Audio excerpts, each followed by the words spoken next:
Assalamualaikum warahmatullahi wabarakatuh.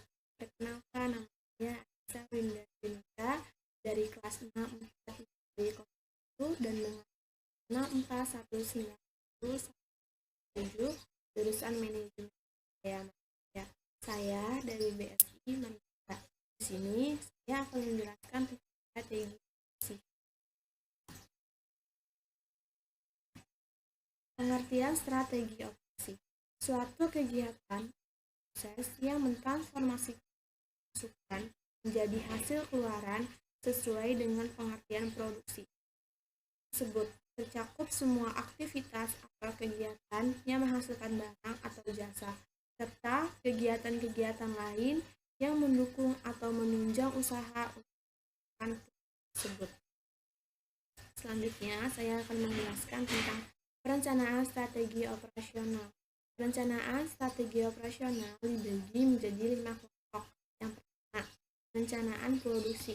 Perencanaan produksi yakni perencanaan yang berhubungan langsung dengan metode dan teknologi yang dibutuhkan para pekerja.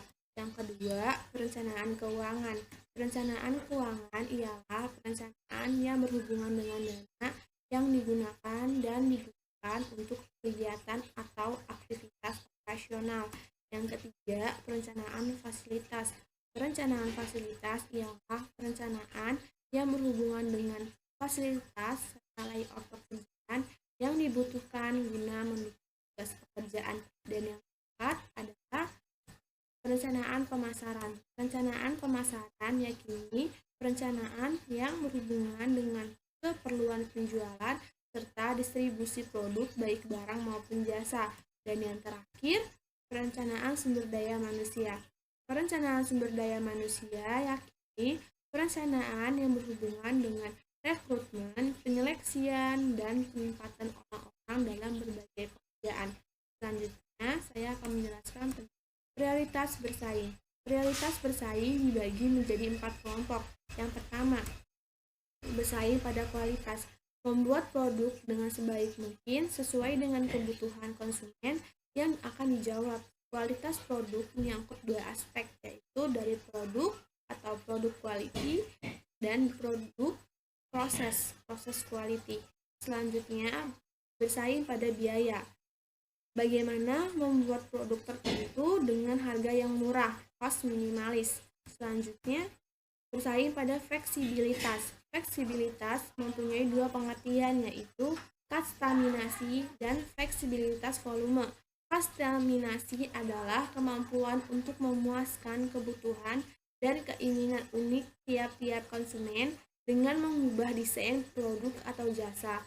Namun demikian, produk atau jasa dibuat sesuai dengan keinginan konsumen. Selanjutnya, bersaing pada waktu.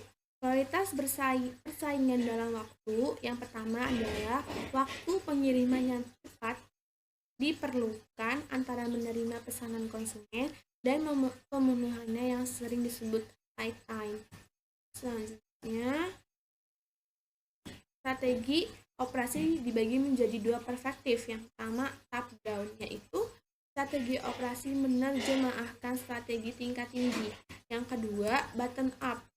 Bottom up ialah strategi operasi kegiatan di mana operasi membangun perbaikan strategi kumulatif. Di sini ada contoh kasus. Saya mengambil contoh kasus dari perusahaan IKEA. IKEA merupakan retailer furniture global yang paling sukses dengan 276 toko di 36 negara. Ivar Kamprad mendirikan bisnis ini pada tahun 1950 di Swedia. Dia memilih lokasi-lokasi di luar kota sehingga toko akan lebih besar dan lebih murah.